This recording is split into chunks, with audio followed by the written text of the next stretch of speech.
Salam jumpa kembali bersama saya Darling dari Boling. Salam inspirasi buat sahabat-sahabatku.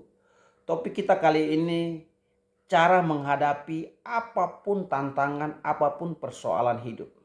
Hidup pasti punya persoalan. Kalau Anda sudah tidak punya persoalan, kemungkinan Anda sudah tidak hidup lagi.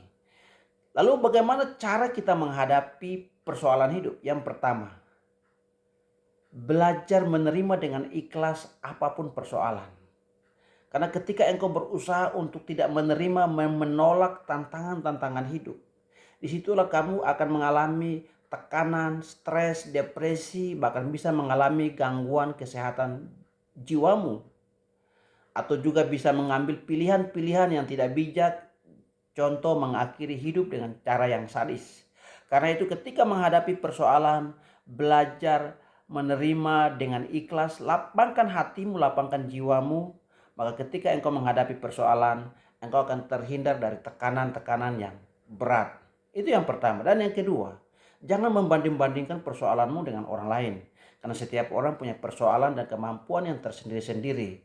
Karena itu saat menghadapi persoalan, jangan membanding-bandingkan. Ketika kamu membanding-bandingkan persoalanmu dengan orang lain, kamu akan memiliki persepsi bahwa oh Tuhan tidak adil, temanmu tidak adil, orang-orang di sekitarmu tidak adil semuanya, bahkan engkau pun akan mengalami kekecewaan terhadap dirimu sendiri.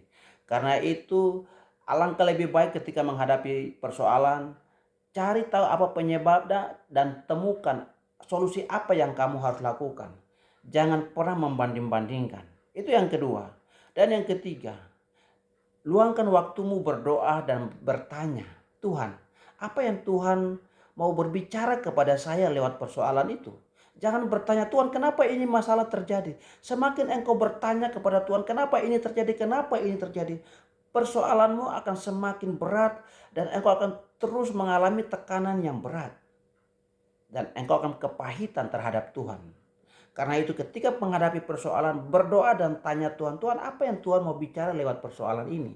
Bukan bertanya sama Tuhan, kenapa ini terjadi? Itu bukan sebuah pertanyaan yang bijak ketika mengalami persoalan hidup. So sahabat-sahabat inspirasi, jangan lupa 3 cara menghadapi persoalan. Miliki hati yang ikhlas, dan yang kedua jangan membanding-bandingkan persoalanmu dengan orang lain, dan yang ketiga jangan tanya Tuhan kenapa ini terjadi, tapi tanyalah Tuhan apa yang Tuhan mau bicara kepada hamba lewat masalah ini. Sahabat inspirasi, jika video ini menginspirasi Anda, dukung channel saya dengan berikan like, comment, subscribe, and share. Dan terima kasih buat Anda yang telah mendukungnya.